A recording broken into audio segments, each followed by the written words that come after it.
St. John, in his third letter, writes to his friend Gaius and wishes him good health. That's 3 John chapter 1, verse 2. He wishes him good health. Now, our Word of Faith friends go crazy with that and think that means that they can never be sick if they have enough faith. But that's not what it means. In fact, St. Paul tells Timothy, I believe it's in 1 Timothy chapter 4, verses 7 through 8, that physical training has some good. So it's good to train physically. It has some value, I think, is actually what he says. But godliness has value in everything. So the bottom line is, yeah, it's good to stay in good shape.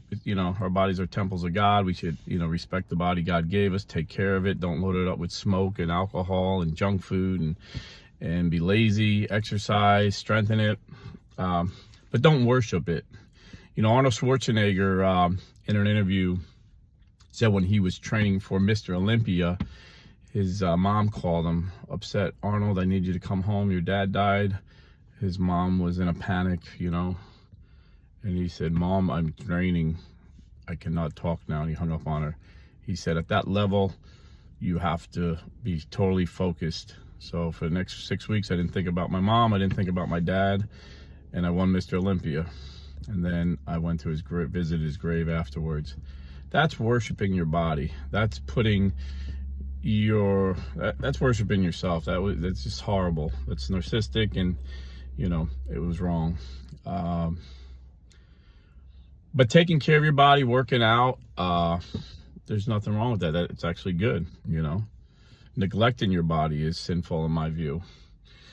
So I wanted to talk about health today, and tonight's a big fight. I'm excited because I don't have to pay for it. It's on Netflix. I can get with my kids. Me and my 4 sons are anticipating this for a while. Mike Tyson fighting Jake Paul. If you're not familiar with these two guys, Jake Paul is a YouTube star. He became filthy rich, millionaire on YouTube. He was a young guy in his 20s, and he wanted to be a boxer, so he hired the best trainers, the best nutritionists. He became a very good boxer. He's no joke. He can box. He's got some knockout power. I've seen him. So he challenged Mike Tyson, who at his prime was the greatest boxer ever. And it seems like the young guns think Mike's too old and Jake's gonna win, and all us old guys are calling. We're saying Mike's gonna knock him down. I'll make a prediction, and I'll tell you why. I predict Mike Tyson's gonna knock this kid out in the 2nd round tonight. And the reason is, when you're young, 58 sounds old. I'm 59, so Mike's younger than me.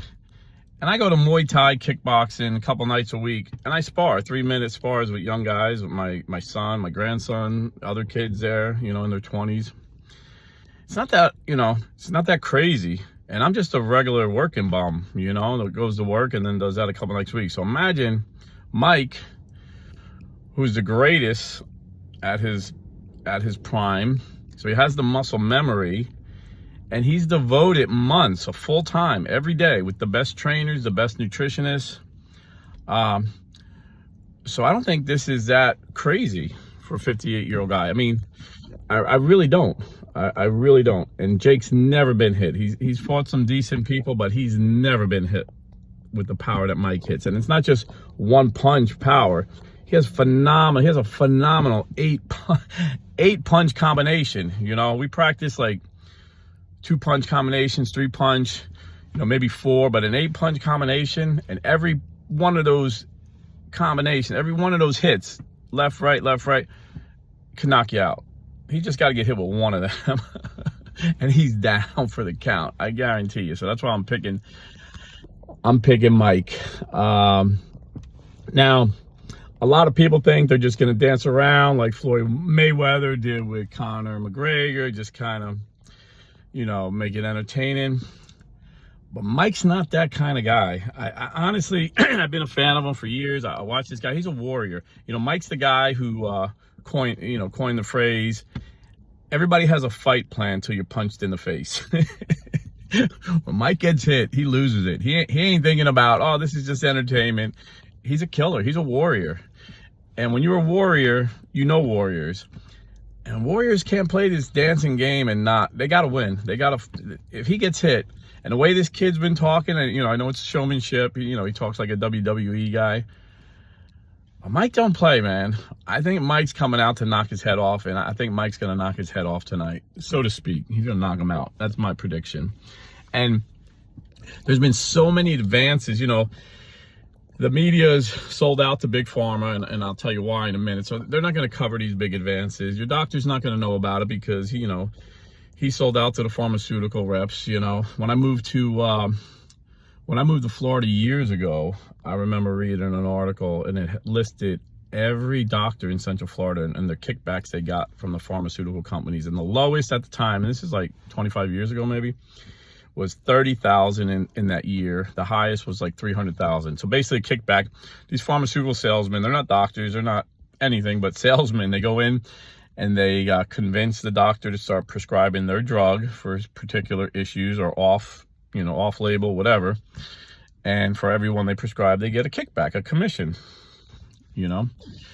So you're not going to hear about all these nutritional advances. There's like I'll just give you one, for example, real quick. They figured out how to lengthen telomeres. So telomeres are a cell, and as they shrink, you age. The longer they are, the longer you're going to live. They figured out nutritionally how to lengthen these telomeres. So hypothetically, you can lengthen how long you live. Now, God chooses when you're going to die, but while you're living, you could have a higher quality of life because all the age-related diseases are lessened if you can lengthen your telomeres. So that's just one of many. I mean, I can go on and on. I usually talk more about it on my Rumble channel because they'll censor me here or take me down if I talk too much about it. But this is why it's so exciting that Donald Trump picked RFK Jr. as the Health and Human Services Secretary. I mean, because this guy, he's 70 years old, and he's been into this nutritional science his whole life, studying it, and he knows all about it. He's opposed to Big Pharma. This is real change. What Trump is doing, every politician talks about change, but they always put, even Trump, his first term, he just put in the status quo politicians that people recommended to him. But this past 4 years, he really found out who's the real deal and what they say, And he put really powerful change agents in all his departments. There's going to be major change. This is going to be the golden age for America, like he said. It really is. Right now, all the media is going to do is just bash him, saying he's unqualified, whatever. He's just a lawyer. But right now, we have a lawyer heading up HHS, Xavier Becerra. Not only is he a lawyer, he's just a Democrat political hack. He's a left-wing politician. I think he was attorney general in California, and then he was a congressman in California, like as far left as Kamala Harris. A far-left politician who supported, the main reason they put him in charge because he supported trans rights and transgender surgery for minors. And then you see the picture I always put up of his assistant. Right below him is that man, overweight man who dresses like a woman, and he calls himself Rachel Levine. And when he was confirmed, Rand Paul asked him, do you support genital surgery for minors? And he wouldn't say it. And then since then, he's admitted he believes that little boys as young as 8 years old, if they feel like they're a girl, you should castrate them. Little girls, you should remove their breasts if they want to be a boy. These are the sick individuals Biden has in charge. It's all political. And RFK Jr. is against this. And he's also against unnecessary jabs. I can't talk too much about it. All I can say is on my Rumble channel, explain why none of my kids ever got the jabs when they were little. And they're the healthiest kids around, But that's all I can say about that, because big tech and the media are sold out to the pharmaceutical companies. J.D. Vance had a good take on it when he was speaking to Joe Rogan. Joe Rogan's like, dude, what's up with these pharmaceutical commercials. Why do we allow that? And JD Vance made a good point. He goes, I don't think these pharmaceutical commercials actually convince people to take their drug, because they're like, our drug will get rid of acne, but it may cause brain cancer. You know, so they have to give the warnings. That's part of the law. But they do it anyway because now they blackmail. They have the media blackmailed. 70% of the revenue comes from pharmaceuticals. So none of the networks will talk against any of the pharmaceutical companies. And, you know, RFK Jr. knows the game. He knows the game. In fact, I believe as a lawyer, he supported a lot of families that went to the vaccine court. A lot of people don't even know we have a vaccine court. Unfortunately, Ronald Reagan was a great president, but one thing he did that hopefully Trump can reverse, that was horrible, was he created the vaccine injury compensation program. So all these big pharmaceutical companies back in the day were getting sued by all the injuries their vaccines were causing, that they, a lot of them were risking going out of business. So they lobbied Congress, you know, they paid Congress a lot of money to pass this law, and they actually have a court. And if someone can go to the court and prove that their drug injured their child or themselves, they get compensated with taxpayer money. The pharmaceutical companies don't pay. And last count I looked, it was like $8 billion. Now, this last pandemic, that jab got exempt from it. So, you know, like I said, I can't talk too much about this because it'll pull me down. And my main purpose of this channel is to bring people to the Lord and to bring Christians home to the church that Jesus Christ started, the one true, the one holy Catholic Apostolic Church. So I'm not going to talk too much about that, but it's just exciting that we have real change. Like all these politicians, Republicans and Democrats always talk about change, but this is going to change things. And not only that, you know, first he's going to take on the less controversial thing, the food industry, because the FDA, the Food and Drug Administration, is totally sold out to big pharma and big food. And you see the commissioners go, every one of them for the past 50 years were head of pharmaceutical companies, and then they're head of FDA. And it's, you know, it's just a revolving door of all these guys. So, you know, a former FDI commissioner, I believe his name was Dr. Ley, L-E-Y, famously said, what the FDA does and what the American people think they do is as different as night and day. American people think the FDA is to protect them, but in reality it's to protect the drug companies. And 80% of their funding come from drug companies. So he's not only gonna expose the drugs that are bad for us, but the food. Like he gives an example, Fruit Loops have 2 ingredients in Canada, and in America they have like 18.